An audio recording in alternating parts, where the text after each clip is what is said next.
Well, thank you. So I'm here to talk about teenagers. Teenagers are a force of nature. I don't think there's any other 7-year period in the lifespan that has so much of effect on the person themselves as well as on the society at large around them.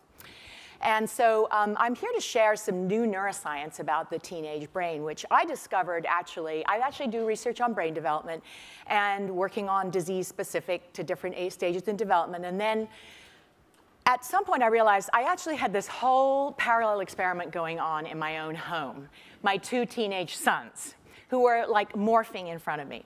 So this got me very much involved in evaluating the literature and also doing research on this area of brain research, which is literally in the last 2 decades completely come into being. So let's take a look at this first slide and think about brain development and human lifespan. So you can see here, we know a lot about childhood and we know a lot about adulthood. We've applied a lot of neuroscience to brain development with respect to early enrichment and then also with aging. But there's another part of brain development that was not recognized as a stage. It's called the teenager. And no, this is not an alien that drops into your homes, and occupies your home for a few years. This is actually biology playing it out. These are members of our own species. And I'm here to tell you about the neuroscience that will help us debunk a lot of erroneous and negative myths, and one of which is, of course, that your teenager is not crazy, really not crazy. So brains are developing. Teenagers are not adults with fewer miles on them. They are actually moving through this period of development where they're uneven. It's like an unevenness. And so what's happening?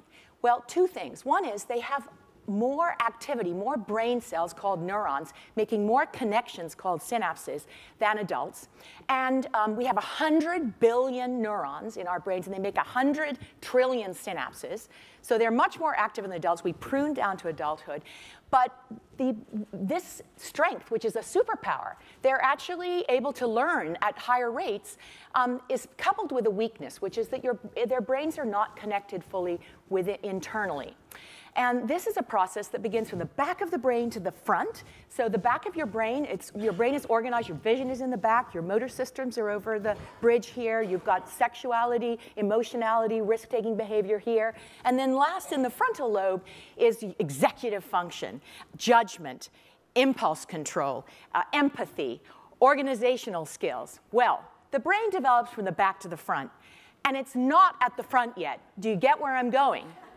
So here's a beautiful research that's done with functional MRI, looking at the connectivity of the brain. And you can see here, there's a brain that's going up and down, and the blue, it means connected. And what you can see, early in life, children's brains are not internally as connected, and it takes about 2 decades to get the frontal lobe completely connected. And it takes actually over 2 decades, and a little longer in males than females. And what's happening is these long tracks, which you can see in that the tracks that go from brain cells to brain cells, there are miles of them in your brains, and they need to be insulated like an electrical wire with something called myelin. That process of myelination takes 2 decades. Little cells are wrapping these bundles of fibers from the back to the front. So the last place to connect is the frontal lobes. And that means that if you're in your mid-20s, when you go to college, it's not connected, and when you finish college, you're not fully adult yet either. So what do we know about the brain, what's going on with these 2 factors? So let's go back to the synapses. Remember I said brain cells, neurons connect with synapses. Synapses, when you're learning anything, if you're learning anything here today, your synapses are getting stronger, and you have more synapses early in life. So you are now you can show that you have more synapses. You're learning at a higher rate, 2 times or 3 times as higher rate as you can see there during your teen years in childhood. So children can learn 2 and 3 languages flawlessly, right? This is this plasticity, the environment affecting how our brains connect and make synapses. When we learn, we create better synapses over the period of seconds to minutes. So it's happening in this room, I hope. And the teenagers are still on this window. But this is coupled with the fact that their connectivity isn't there yet. So they're kind of like Ferraris with weak brakes, because their frontal lobe isn't there to say, bad idea, don't do it, bad idea. There's a double-edged sword to this plasticity. I said they're learning machines. This is amazing. But there's also a double-edged sword in that addiction is a form of learning. They can imprint to good things and imprint to bad things. So they can suffer much more with stress. They can get addicted to opioids, nicotine faster than adults. So there's this kind of a double-edged sword there.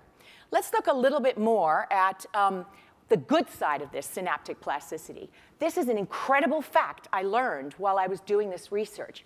Your IQ can change in your teen years. This is extraordinary and really important message for kids, because it's telling you that you can strengthen your weaknesses and work on other aspects through your teen years. This is a brain image showing that we can actually measure in that yellowish area the thickness of parts of your brain. And it turns out the thicker the parts of the brain, the higher the IQ. And what you see there is the change in IQ that happens between a 2-year time period in adolescence, in any 2-year time period. Your IQ can change. A third of the people have no change, a third go up, and a third go down. So we now know that about the ones that go up, there's studies to show that enrichment increases it, but there are things that we know that decrease IQ, such as cannabis, stress, especially chronic daily cannabis. There's been quite a bit of work done on that now. So you can see this is a very plastic time, and one that actually our educational system is well suited compared to those in other countries, and that we do allow people, the late bloomers can bloom, and you can see now the biology behind that. So that is coupled with, though, this overactive area of the brain called the limbic system, which is where emotion is. And so remember I said our frontal lobes aren't really fully online, and yet your emotional regions are. And there's two kinds of ways this plays out. One is, you can see on the left-hand side of that graph, is that when we study functional imaging and look at the areas of the brain that light up when people are exposed to an addictive game, you can see that chart looking at the y-axis is the amount of activity in an addictive game, and the x-axis is age. It turns out it's the teenagers that literally have twice as much activity going on when they're exposed to sort of an addictive stimulus or game. And then the second way this plays out is that there are emotional areas that get involved with fear or anxiety are actually twice as active. You can see there that on that right side, that window in the middle that's grayed out are the teenagers. They have twice as much activity to a given emotional stimulus. So when your teenager comes in complaining that somebody's wearing the same sweater and is acting like it's an international incident, it really is in her brain an international incident. It would be like yours if you turn on the news these days. So there's one last thing that the frontal lobe is. So here I've set this up that their frontal lobe is not fully online. They're very good. They have frontal lobes. They're just not attached in real time for fast signaling. And that's when I say to parents and adults, last I checked, your frontal lobe is on, so you should give them a frontal lobe assist. Help them through these moments. Help them dissect out their problems, because you have that perspective and they don't. So the one other thing that's really important to mention about frontal lobes and prefrontal cortices is that they play a role in mental illness. And it turns out that we know that mental illness, 1 in 4 people suffer from a mental illness of one kind or another. And actually, 75% of those people with severe mental illnesses have their onset in teen years. That's because you need certain amount of connectivity to actually do bipolar, schizophrenia, psychosis, and depression, for instance. And so studies have shown, this is just a summary to show you that mental illness is very age-specific in its onset. This is a time when mental illness actually is blossoming in people's brains if they have a propensity for them. And you can see that it's the late teens and into the early 20s. So our college campuses are dealing with this all the time. Suicidality rates are highest in this window. There's biology behind this. So as you can see, I've just touched upon a few important points. And I think I'm setting us up for the talk that comes next, because if you think about the world in which our teenagers are living, the brain hasn't changed in the last millennia, but our environment has. So we have to think about the ability of our teenagers who have high risk, but high addictability. It's kind of a perfect storm, but also the way the environment can affect them and tempt them in ways that may be of higher magnitude than in prior generations.